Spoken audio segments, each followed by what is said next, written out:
Guys, welcome to thriller explorer. और आज मैं सभी का स्वागत करती हूँ एक ब्रांड न्यू एपिसोड में। आज हम बात करने वाले हैं हाउस ऑफ ड्रैगन के एपिसोड नंबर 6 के बारे में, जिसमें पावर, स्ट्रगल, डेंजरस अलायंस और शॉकिंग बिट्रेयल का सिलसिला चालू रहेगा। लेकिन सबसे बड़ा ट्विस्ट, एक ऐसा सीक्रेट जो शायद पूरे वेस्टरोस को ही हिला के रख देगा। आज हम उसी के बारे में बात करेंगे। बट वेट, एक छोटा सा स्पॉइलर, इस एपिसोड में हम देखने वाले हैं एक अनएक्सपेक्टेड शटडाउन जो स्टोरी को एक ऐसे डायरेक्शन में लेकर जाएगा कि आप इमेजिन भी नहीं कर पाओगे। तो बिना टाइम वेस्ट किए चलिए शुरू करते हैं आज का ब्रेकडाउन। एपिसोड नंबर 6 की शुरुआत होती है 10 इयर्स के टाइम जंप के साथ में। रेयानारा बड़ी हो चुकी है और उसके पहले से ही 2 बच्चे हैं। अभी वो अपने तीसरे बच्चे को जन्म देने वाली है। कुछ कॉम्प्लिकेशंस के बाद फाइनली वो एक हेल्दी लड़के को जन्म दे देती है। जैसे ही बच्चा होता है, लियोनर वैलेरियन वहां पर आ जाता है, ऑब्वियसली खुशी के मारे, क्योंकि वो उसका तीसरा बच्चा एक बेटा है। लेकिन यहाँ पर एक ट्विस्ट है। जैसे ही रेनायरा अपने बच्चे को जन्म देती है, वो बिना रेस्ट किए उठ जाती है। एलिसन हाई टावर के पास जाने लगती है। लेनियर उसे रोकने की कोशिश करता है, लेकिन वो कहती है एलिसन को तब तक सुकून नहीं मिलेगा जब तक वो बच्चे को नहीं देख लेती। अब ये सीन सिग्निफाई करता है और कैसे पूरा एपिसोड ड्रामा और टेंशन से भरा हुआ होगा, ये सारी बातें हम आगे चलकर देखेंगे। So make sure to stay till the end, क्योंकि ट्विस्ट और टर्न्स तो अभी आना बाकी है। और इस सीन में जो टेंशन फील होती है ना, वो मैं एक्सप्लेन नहीं कर पाऊंगी, ये आपको एपिसोड देखकर ही समझना पड़ेगा। रेयनारा और लीनियर क्वीन एलिसन के पास जाते हैं। एलिसन चिंता दिखाते हुए बोलती है कि तुम्हें लेबर के बाद रेस्ट करना चाहिए। रेयनारा जवाब देती है कि मुझे कोई डाउट नहीं है कि आप ऐसा ही चाहती हो, पर मैं अपने हाथों से आपको अपने बेटे को दिखाना चाहती थी। अब आपको लग रहा होगा कि शायद इन दोनों के बीच में प्यार अभी बरकरार है, लेकिन चाहे कितनी भी अच्छे तरीके से ये लोग एक दूसरे के सामने बात कर रहे हो, हम as a viewer clearly notice कर पाते हैं कि इन सब के बीच में टेंशन बहुत ही बुरी तरीके से बढ़ चुकी है। कुछ देर बाद हम किंग विसेरियस को भी वहां पर आता देखते हैं और हम देखते हैं कि किंग विसेरियस बीमारी की वजह से उनके बाल भी गिर चुके हैं। किंग विसेरियस बहुत उत्सुकता के साथ अपने तीसरे ग्रैंडसन को देखते हैं और कहते हैं कि ये बड़ा होके एक अच्छा नाइट बनेगा। क्वीन एलिसन पूछती है कि तुम दोनों ने अब तक इसके लिए नाम सोचा है। रेयनारा जवाब देने ही जा रही होती है कि तभी लीनियर जवाब दे देता है कि इट्स जॉफ्री, इसका नाम जॉफ्री है। और अगर तुम लोगों ने प्रीवियस वीडियोस देखे हैं तो आपको याद होगा कि जॉफ्री किसका नाम है। किंग विसेरियस बोलते हैं कि बच्चे की नाक उसके फादर लीनियर पे गई है। उसके बाद लीनियर बोलता है कि अब तुम्हें रेस्ट करना चाहिए रेयनारा। इसके बाद में एलिसन लीनियर के पास में आके उसके कान में बोलती है, कोशिश करते रहिए, कभी ना कभी आप एक ऐसा बच्चा बना लेंगे जो बिल्कुल आपकी तरह दिखता हो। फिर हम देखते हैं कि रेयनारा और लिनियर वहां से निकल जाते हैं और रास्ते में रेयनारा और लिनियर से बोलती है कि मेरे बच्चे का नाम रखने से पहले कम से कम एक बार तो मुझसे पूछ ही लिया होता। लिनियर जवाब देता है कि ये मेरी भी फैमिली है यार, मुझे भी इसके डिसीजन लेने का हक है। पर रेयनारा कहती है खून तो हम में से सिर्फ एक का ही दौड़ रहा है। फिर रेयनारा अपने रूम में पहुंच जाती है, जहां पर हम उनके और 2 बच्चों से मिलते हैं। इनका नाम मैं आपको आगे चलकर वीडियो में जरूर बताऊंगी। उसी के साथ में सर हाविन स्ट्रॉन्ग भी वहां पर होते हैं, जो currently Lord commander city watch है। हाविन बच्चे को होल्ड करना चाह रहा था, तो रेयनारा लिनियर से बोलती है कि सर हाविन स्ट्रॉन्ग जॉफरी को होल्ड करना चाह रहे हैं।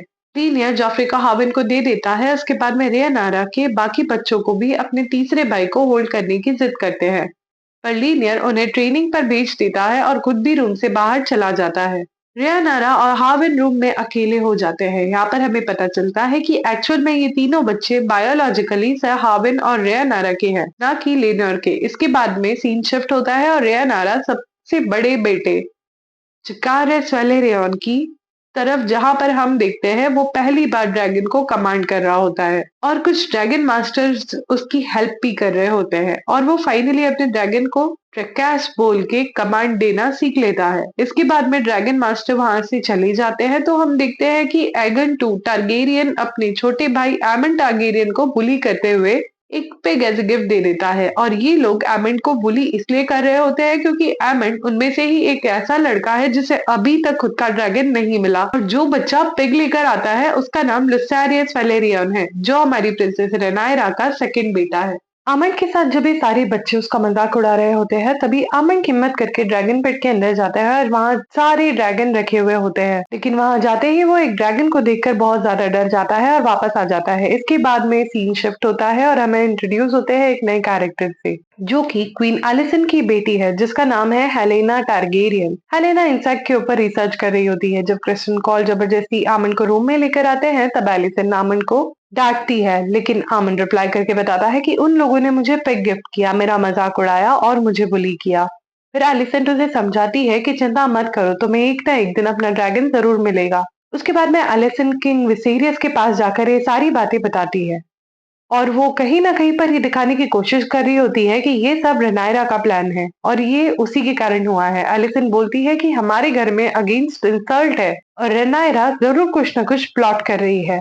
मतलब कि अब आप समझ सकते हैं कि एलिसेंट जो हमेशा रनायरा की तरफ होती थी, अब वही उसके अगेंस्ट होती जा रही है। तो आप समझ सकते हैं महल कितना ज्यादा गर्म चल रहा है। किंग विसेरियस एलिसेंट को समझाते हैं और बोलते हैं कि ऐसा मत सोचो, ऐसा कुछ नहीं है और नेक्स्ट टाइम से ऐसी बातें करने से पहले दोबारा सोच लेना। एलिसेंट वहां से चली जाती है और सर क्रिस्टन कॉल से बात करते हुए अपना गुस्सा निकालती है। क्रिस्टन भी फ्लो में रिनायरा को एक स्पॉइल्ड कल्ट बुला देता है, पर तुरंत ही क्रिस्टॉन माफी मांगता है और बोलता है कि दिस वाज बिनथ मी। इस पर क्वीन एलिसन जवाब देती है कि हमें विश्वास करना होगा कि अंत में सच्चाई और अच्छाई की ही जीत होगी। और हाँ, तुम देख पा रहे होगे कि 10 साल में क्वीन एलिसन और क्रिस्टन कॉल बहुत ज्यादा करीब आ चुके हैं।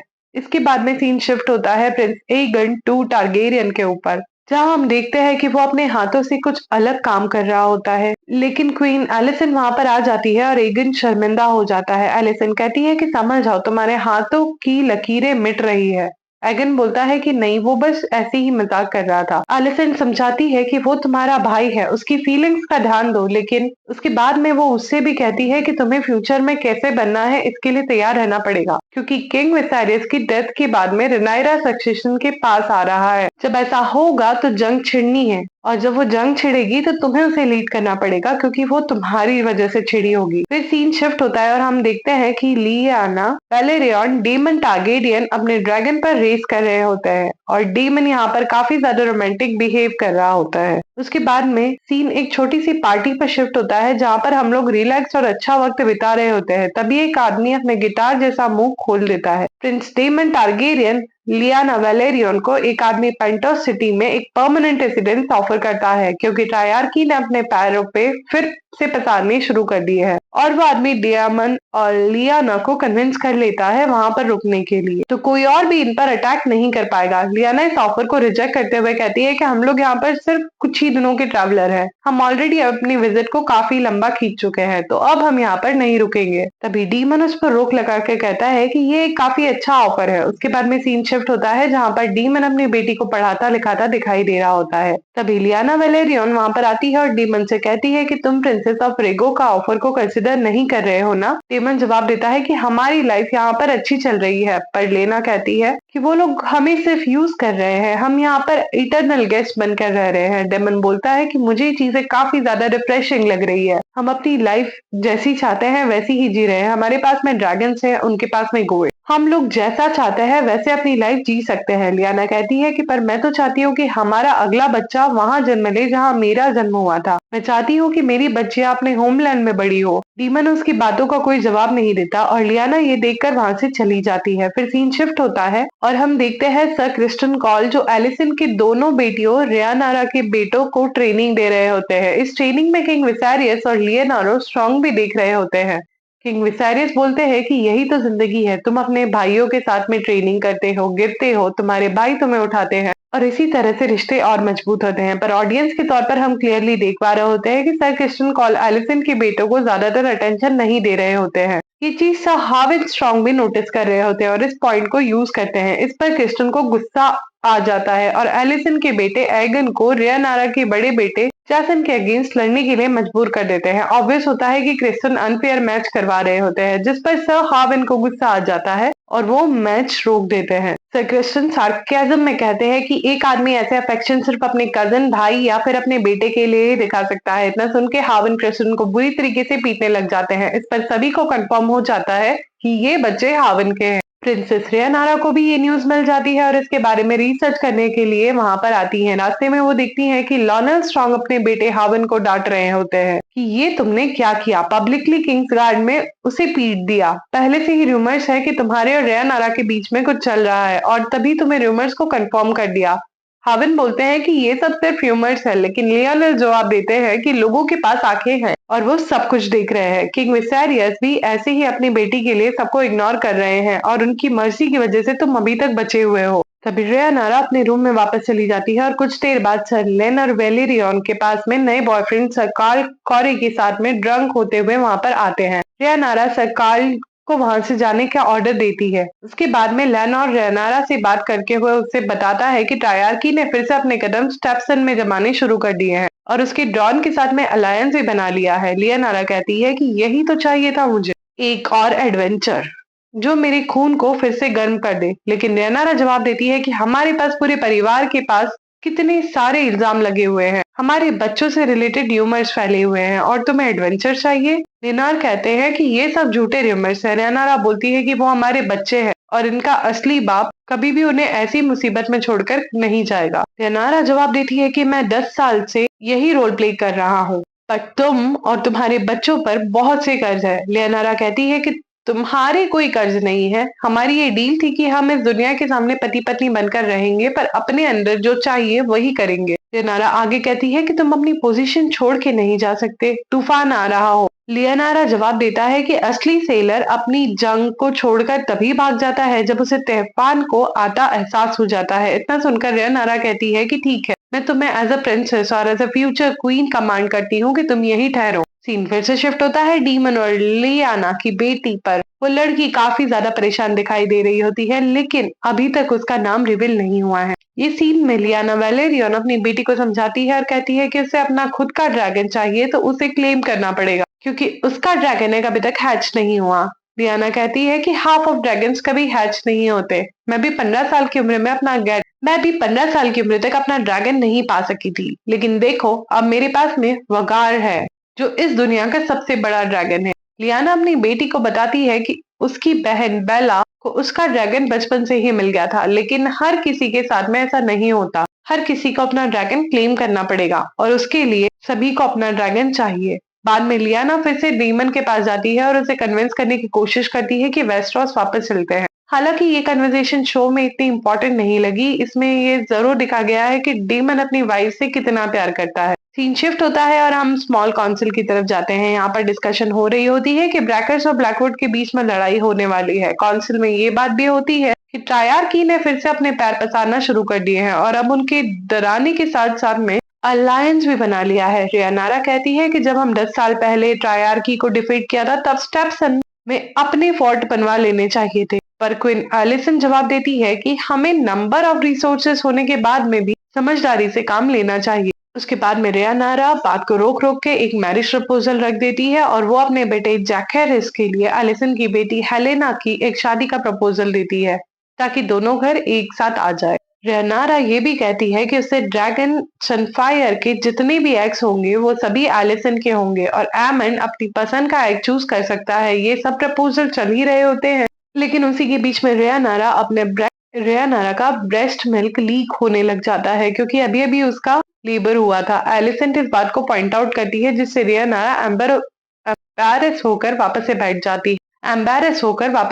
जाती है। बाद में हम देखते हैं कि एलिसन को ये सब प्रपोजल कुछ खास पसंद नहीं आता, लेकिन वो किंग विसेरियस के साथ में डिस्कस करने का वादा करती है। सीन शिफ्ट होता है और लॉर्ड कॉलिनस स्ट्रॉन्ग अपने बेटे हावन स्ट्रॉन्ग की तरफ देखते हैं। लियोनस अपना रेजिग्नेशन देते हुए वहां पर आते हैं क्योंकि उनके बेटे ने जो कुछ भी किया है वो अपने आप को गिल्टी महसूस करते हैं। किंग विसेरियस उनके रेजिग्नेशन लेने से मना कर देते हैं और कहते हैं कि तुमने 10 साल तक मुझे फेथफुली सर्व किया है और मैं तुम्हें ऐसे नहीं जाने दूंगा। फिर लॉर्ड स्ट्रॉन्ग अपने बेटे हावन को लेकर हारनल वापस जाने का फैसला करते हैं ताकि वहां पर वे अपने फैमिली मैटर्स को सेटल कर सके। क्वीन एलिसेंट ये सब बातें लॉर्ड स्ट्रॉन्ग को बता देती है, जो बाद में कुछ क्रिमिनल्स के साथ में अपना काम करने के लिए यूज करते हैं। उनकी जुबान कटवा के लैरिस की प्लानिंग के कारण हैरन में एक बड़ी आग लगा दी जाती है। लॉन स्ट्रॉन्ग और हावन दोनों ही मारे जाते हैं। सीन शिफ्ट होता है जहाँ पर लियाना वैलेरॉन की तरफ, जो अपने तीसरे बच्चे को जन्म देने की कोशिश कर रही होती है, लेकिन कॉम्प्लिकेशंस के कारण उसका बच्चा पैदा नहीं हो पाता। लियाना वेगार के पास जाकर ट्रिकैरस बोलकर आग लगवा लेती है। टीमन ये सब कुछ देखकर हार्ट ब्रोकन रह जाता है। ये एपिसोड बहुत ही ज्यादा इंटेंस और इमोशनल नोट पर एंड हुआ है। पॉलिटिकल बिट्रेल और फैमिली बॉन्ड्स के सामने काफी ज्यादा क्रिटिकलिज्म आ जाता है। तो guys, this was episode number 6। अगर आपको ये वीडियो पसंद आई हो तो please do like, share and subscribe. Please press the bell icon, जिससे आपको आगे भी मेरे वीडियोस के नोटिफिकेशन मिलते रहे। Keep watching.